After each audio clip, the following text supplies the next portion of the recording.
The library is open and I can't wait to spy on some book lives. My fellow nosies, let's see how messy this one gets.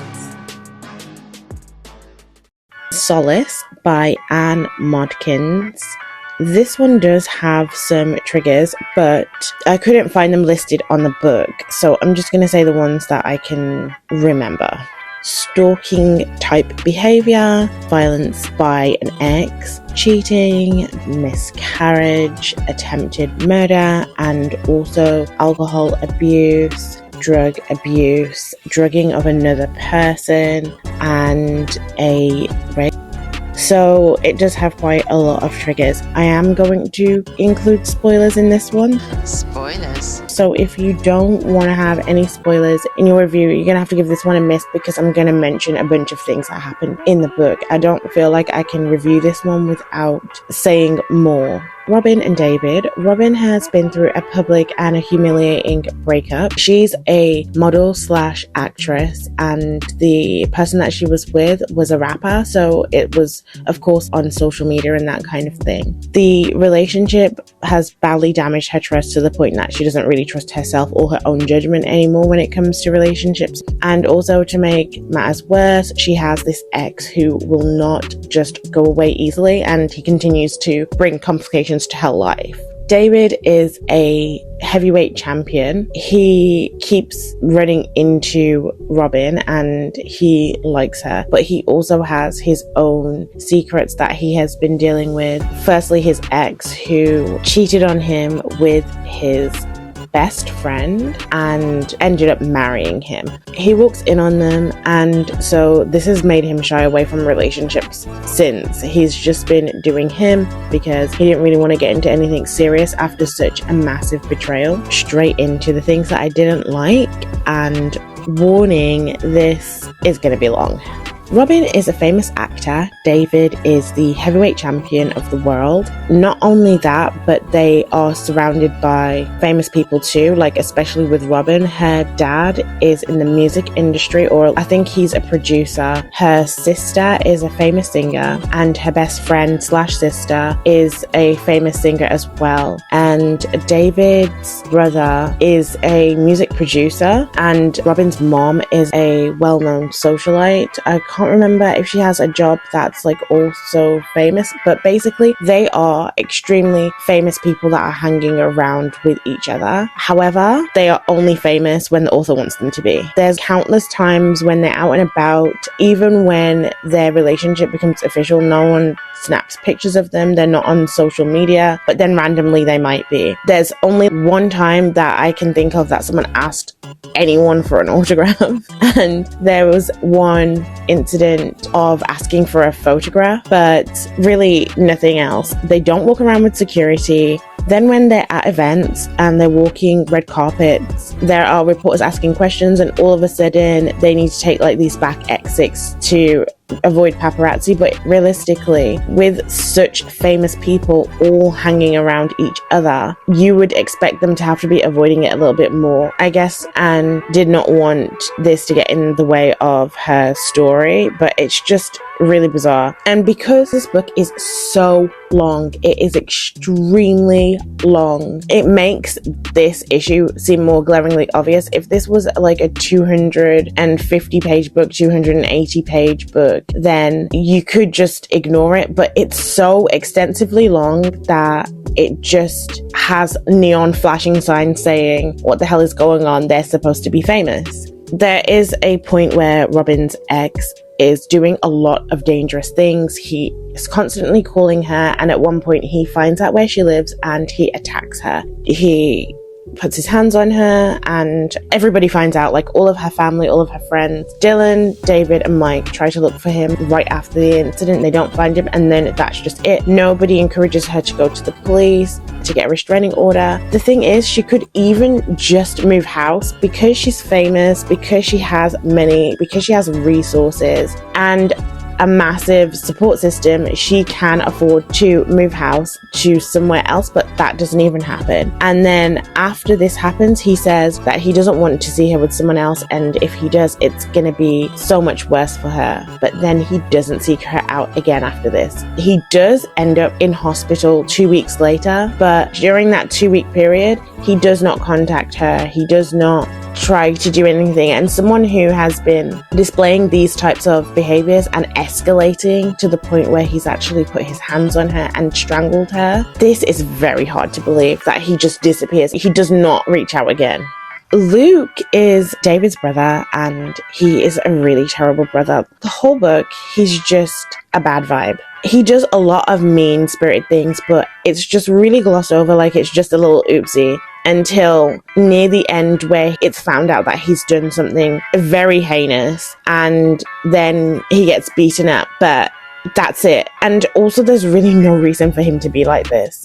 All the things that he does to several characters is so bizarre. It doesn't fit anything. He plays around with a character's emotions, says that he's in love with a different character that he literally slept with one time, and then you don't hear about them again apart from a brief sentence that they had tried to make it work and then broken up, but nothing. They do not go into any kind of detail, and it's really strange because they could have just left it out. It was unnecessary to be here, and it really gives the feeling that as it was being written, it was being planned. You get more of a sense with that with my next point. Robin, she supposedly has this alcohol problem. It's said not quite halfway through, the first time you hear about her alcohol problem is when you've gotten through a big, massive part of the book. When she was 18, it got so bad that she was hospitalized. But at the beginning of the book, she's getting drunk with her friends and her family.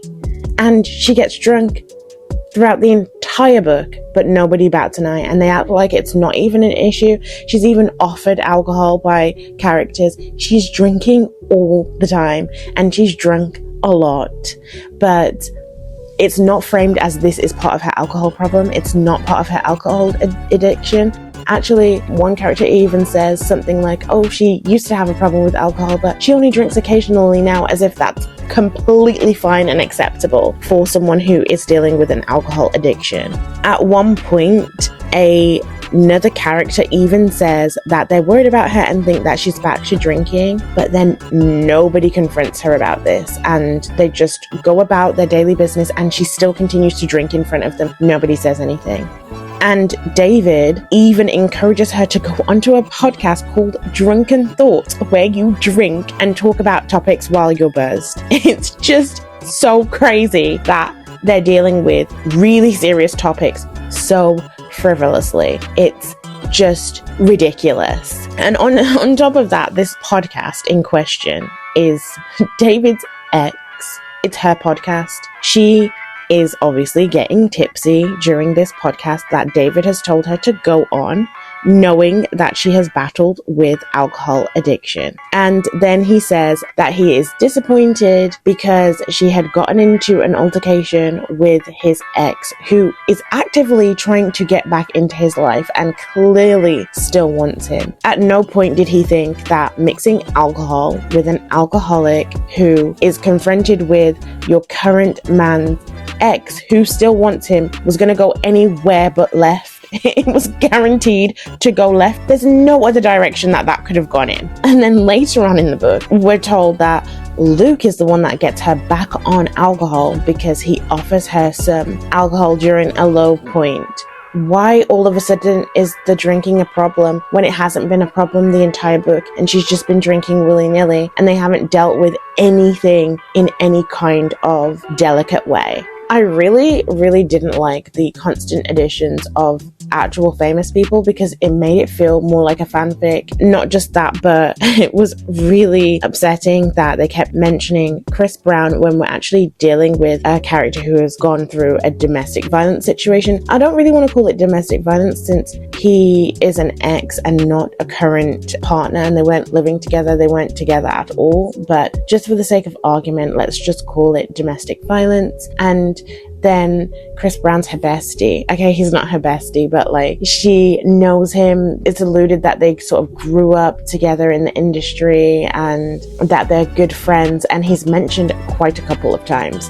It's fine if you have decided that he's changed and that you don't want to keep judging him by his past mistakes.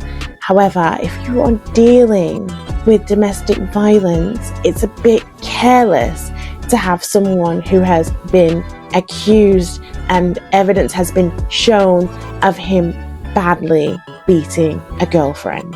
And I just couldn't feel the chemistry towards the characters. It was so dysfunctional. I also really didn't appreciate that David has this fight and it's like a year away. They talk about it so much that by the time you actually get to the fight, it's impossible to get. Which is crazy because this fight actually ends up being quite significant. And because the book is so long, it really feels like it's been a year.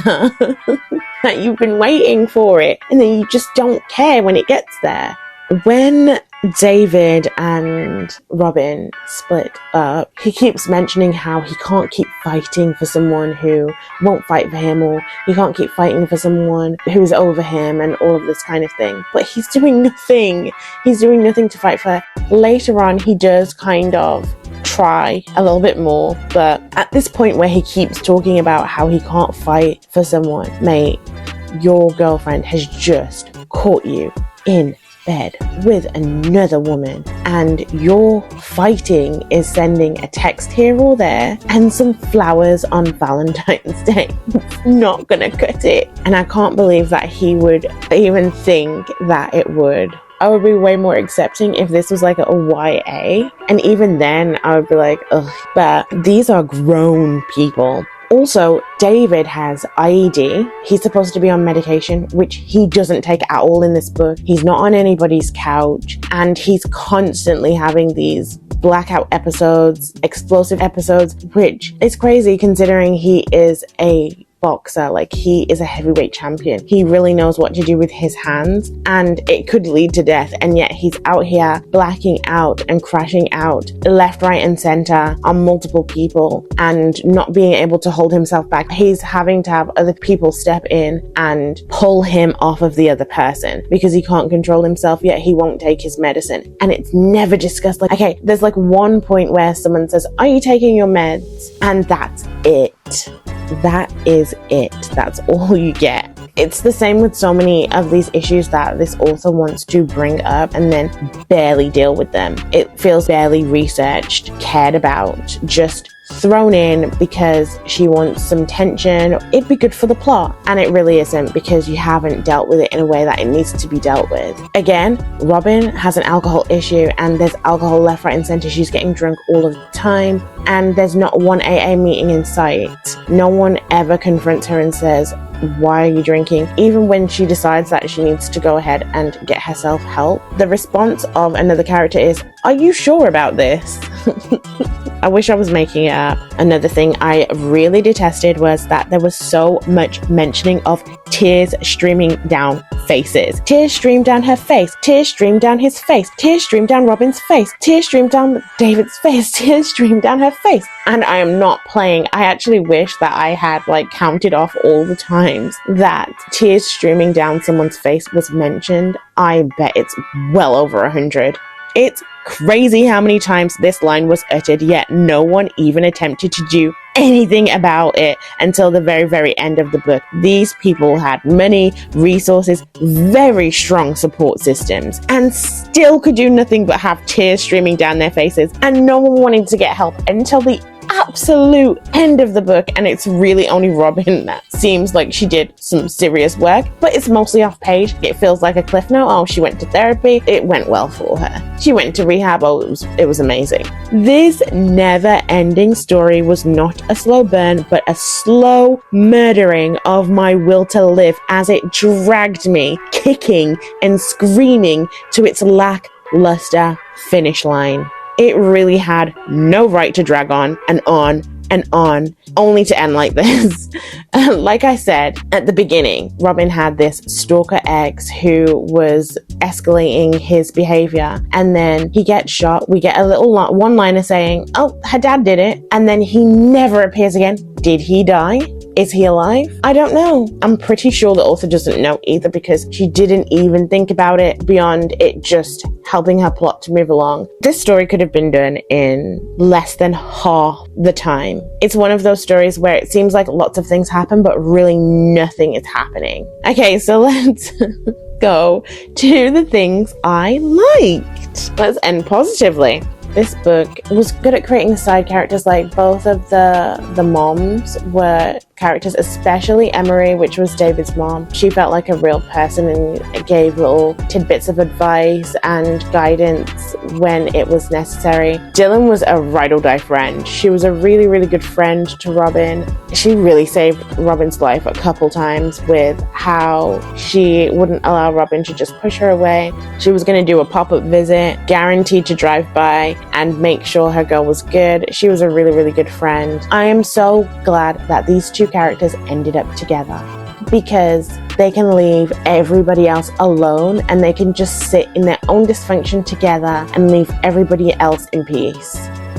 I think we're done. Okay, so let's go to the rating. This book is a 1. It's a 1 because it was so hard to get through, so boring. So many things happened, but nothing was handled properly whatsoever. You couldn't even connect to the characters properly. You found it hard to feel sorry for them because they just weren't trying to make themselves better at all. You didn't feel like you went on a journey with them. This book is over 600 pages. At the end, it's just, oh yeah, everything was fine. You don't even get an epilogue. Do you know what? Thank you for that, actually, because I don't know if I would have been able to handle reading a whole epilogue that would have dragged like the rest of it. And for the spice, it gets a 2. There's only so many times that I can read that someone was laid softly on the bed and their mum was soft. Bored. I was bored. How you get bored of that? How you get bored of spicy scenes? I was bored, and I wanted them to be over, and it lasted far too many pages and just be over already. In conclusion, I really didn't like this book at all. I felt like it was a massive waste of time. I hope to never read something this long and this boring again.